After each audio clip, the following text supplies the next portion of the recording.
جگہ ہے جہاں سے شیطان کو مردود قرار دینے والے، اس پر رجم کرانے والے، ایمان میں تازگی لانے والے، قرآن اور حدیث کی روشنی میں دینی بات کو سنانے والے یہیں سے جنم ہوتے ہیں، پیدا ہوتے ہیں۔ یہ اگر یہ سلسلہ ختم ہو جائے گا تو علماء کا پیدا ہونا کا سلسلہ بھی بند ہو جائے گا۔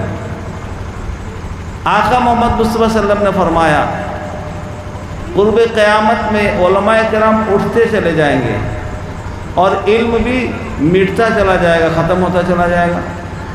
صحابہ رضی اللہ عنہ پوچھا رسول اللہ کیسے علم اٹھے گا؟ علماء اٹھتے چلے جائیں گے جو حاملین علوم دینیہ ہیں، قرآن اور حدیث کا معلومات اپنے اندر رکھتے ہیں، جس کے بغیر ہم دین پر ہمارے لیے چلنا مشکل ہے۔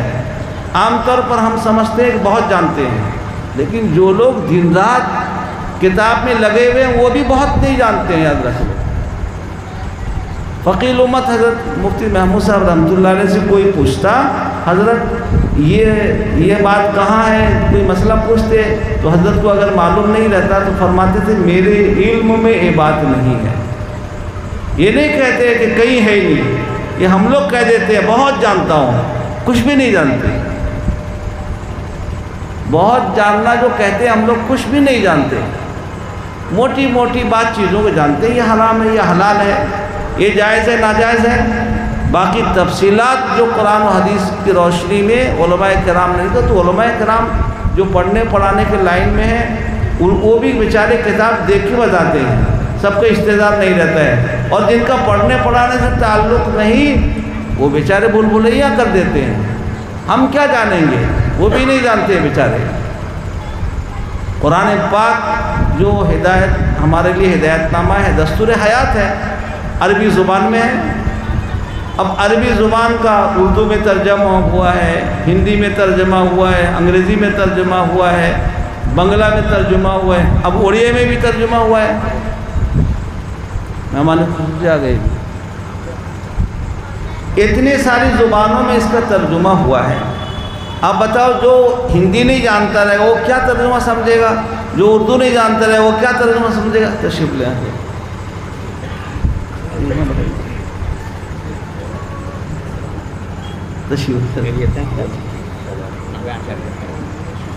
میرے بھائیوں، ہم جو کہتے ہیں ہم بہت جانتے ہیں، قرآن پاک جو ہمارے لیے دستور حیات ہے، سارے علوم کا خزانہ اور مخزن ہے، اس کی ایک آیت کو بھی نہیں ہم سمجھ پاتے، جانتے کیا ہیں۔ قرآن پاک میں اللہ نے ارشاد فرمایا فَاسْأَلُوا أَهْلَ الذِّكْرِ إِن كُنتُمْ لَا تَعْلَمُونَ۔ علماء کرام سے ہی پوچھ کے ہم معلوم کر سکتے ہیں، اللہ نے حکم دیا جانتے نہیں ہو پوچھو۔ میرے محترم بھائیوں، لوگ یہ بات جان لیے ہیں کہ جب تک علماء کرام کے ساتھ عوام الناس کا ربط ضبط رہے گا، ان کا رشتہ اسلام سے الگ کرنا بہت مشکل ہوگا۔ یہی لوگ سناتے ہیں حدیث شریف، آقا محمد مصطفیٰ صلی اللہ علیہ وسلم کا فرمان کہ چاہے تم جلا دیے جاؤ، چاہے تمہارا ٹکڑا ٹکڑا کر دیا جائے، چاہے تم کو سولی پر لٹکا دیا جائے، تم کلمے سے مت پھرنا۔ یہ بات تو یہی علماء کرام سناتے ہیں، ان کے ایمان میں تازگی لاتے ہیں، اسپرٹ کو تیز کر دیتے ہیں۔ میرے بھائیوں، ان کو پتہ لگ گیا ہے، ہمیں پتہ نہیں، ہم سمجھتے ہیں بہت جانتے ہیں، جانتے کچھ بھی نہیں ہے۔ یاد رکھ لو، کوشش کرنی چاہیے جاننے کا۔ اور اس کا جو مدرسہ قلعہ بتایا، اسے بتا رہا تھا ایک آدمی جا رہا ہے راستے میں، حدیث شریف میں ہے، اور چاروں طرف سے شیطان یلغار کر رہا ہے، کان کو گناہ میں مبتلا کرتا ہے، آنکھ کو گناہ میں مبتلا کرتا ہے، ہاتھ پیر کو گناہ میں مبتلا کرتا ہے، دل میں وسوسہ ڈالتا ہے۔ بالکل صاف ستھرا آدمی جا رہا ہے بیچارہ، دیکھنے میں ادھر سے پراگندہ ہو کے غلاظت سے گل سڑ کے واپس لا کے گھر تک اس کو پہنچا دیتا ہے۔ وہ غلاظت اوپر سے نظر نہیں آتا ہے، وہ بدبو کسی کو سونگنے میں نہیں آتی ہے، لیکن میرے بھائیوں اس کے نامہ اعمال کو بالکل گندا کر کے لا کے گھر تک چھوڑتا ہے۔ آقا محمد مصطفیٰ صلی اللہ علیہ وسلم نے فرمایا یہ آدمی جو جا رہا ہے آگے چلتے چلتے شیاطین سے اگر بچنا چاہتا ہے، کسی قلعے میں محفوظ ہونا چاہتا ہے، اس کے زد سے بچنا چاہتا ہے، اس کے لیے جو قلعہ ہے وہ اللہ کا ذکر ہے۔ لا الہ الا اللہ پڑھے گا، استغفر اللہ پڑھے گا، سبحان اللہ پڑھے گا، بس شیطان اسے دور بھاگتا رہے گا۔ اس کے زد سے بچے گا. اس کے لیے قلعہ ہوگا، اللہ کے طرف سے حفاظت ہوگا، گناہ سے بچنا آسان ہوگا. مدارس دینیہ اسلام کی قلعہ اس لیے ہیں کہ یہاں پر حاملین علوم دینیہ، قرآن کو جاننے والے، اس کے معنی مطالب کو ہم تک پہنچانے والے، پڑھنا اور سب چیز سکھلانے والے علماء کرام تیار ہوتے ہیں.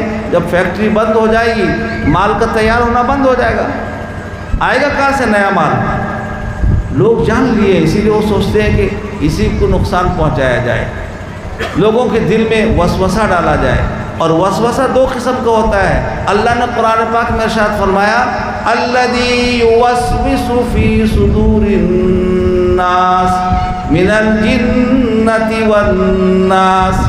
صرف انسان وسوسہ نہیں، شیاطین تو ڈالتے ہیں، انسان بھی وسوسہ ڈالتا ہے. یہ بارے میں وہ بارے میں جو جانتا ہے نہیں جانتا ہے. ایک جگہ میرے جانا ہوا، کوئی معاملہ آیا، پوچھا بھائی بیٹھو سب سنو کیا معاملہ ہے. یہ معاملہ جو سامنے لائے اس کی حقیقت کیا ہے؟ کون صاحب نے؟ فلاں صاحب کہے. ان کو بلایا، آپ بتاؤ کیا ہے؟ کہ نہیں میں ایسا سنا تھا. کس سے سنے؟ ان کو بلایا، کس سے سنے؟ اللہ اکبر. نہ وہ کسی سے سنا نہ وہ کسی سے سنا. شیطان نے اس بات کو تیزی سے پھیلایا اور اس کو سن کر دوسرے تک پھیلانے والے نقصان پہنچانے کے لیے چاروں طرف سے تیار ہو گئے. نقصان ہوگا کس کا؟ نقصان ہمارے اور آپ کا ہوگا میرے بھائی، بڑا نقصان ہوگا. یاد رکھ لیں، اللہ نے اپنے آخری نبی کی بعثت کا مقصد بتایا. جو کام نبی کا وہی کام ان کے نائب کا ہوا کرتا ہے. نبی جب دنیا سے تشریف لے گئے اور آپ نے سند دے دیا العلماء ورثۃ الانبیاء، یہ جو ہے وارثین نبی ہیں، ان کے پاس سے آپ کو دینی علوم ملیں گے. تو مدارس میں یہی کام تو ہوتا ہے. اور کیا ہوتا ہے؟ اور کچھ بھی نہیں ہوتا ہے. دنیا داروں کے سامنے اس علم کی کوئی حقیقت نہیں، الگ بات ہے. اس کو علم نہیں، پڑھا لکھے میں نہیں سمجھا جاتا. اور کیوں نہ سمجھیں وہ؟ اس لیے کہ اگر صرف بچپن سے مدرسے میں پڑھانے لگا دیے اور وہ کچھ اور دوسرا نئی علم حاصل کیا، اسٹیشن میں جا کے کھڑا رہے گا، ریزرویشن کا فارم بھرنے کے لیے اس کو سامنے رکھا جائے گا، وہ لکھ سکے گا جی؟ وہ سمجھے گا جاہل ہے. اس کا ضروری علم بھی اس کو سیکھنا ہے. اس کا بھی انتظام انشاءاللہ مدارس دنیا میں کیا جا رہا ہے. ضروری علم لے کر بچہ آگے بڑھے، حافظ قرآن بننا، عالم دین بننا. میرے بھائیوں، ان مدارس سے جو سلسلہ جاری ہے، یاد رکھ لو، اسی لیے اس کو کہتے ہیں یہ دین کی حفاظت کا قلعہ ہے کہ یہاں آ کر ہم اپنے ایمان کو محفوظ کر سکیں گے، اپنے ایمان میں تازگی لا سکیں گے. اور یہ علم اہل علم علماء کرام جو نبوت کا بعد نیابت کا کام انجام دے رہے ہیں اصل، اور امت، ساری امت خیر امت کا لقب دیا گیا، یہ بھی امر بالمعروف نہی عن المنکر کا کام کریں گے. لیکن پہلے نمبر پر علماء کرام کی ذمہ داری ہے، ہماری رہبری کرنا ہے. قرآن پاک کی روشنی میں اور حدیث شریف کی روشنی میں دین کی باتیں ہم تک پہنچاتے ہیں، امانتاً دیانتاً پہنچاتے ہیں میرے بھائی. اسی لیے ہمیں اس کی قدر کرنی چاہیے. اور ماشاءاللہ یہاں دو حافظ قرآن بھی تیار ہو گئے ہیں. اب تفصیل کا موقع نہیں. مہمان خصوصی جن کے ہم سب منتظر ہیں وہ تشریف لا چکے ہیں. اور عزیزم حافظ شاہ نواز سلمہ اور دوسرے جتنے علماء کرام ہیں، آپ حضرات بھی تشریف فرما ہے انہیں کی بات سننے کے لیے. اب کیا آگے اور انتظام ہے وہی جانتے ہیں. بہرحال یہ مدرسہ اور جتنے بھی دینی مدارس ہیں آپ قدر کی نگاہ سے دیکھیں گے، انشاءاللہ دنیا میں آخرت میں دونوں جگہ نجات کا سامان ہوگا. اور ہمارا جو سلسلہ ہے جاریہ نیکی میں ہمارا حصہ ہوگا. وآخر دعوانا الحمدللہ رب العالمین.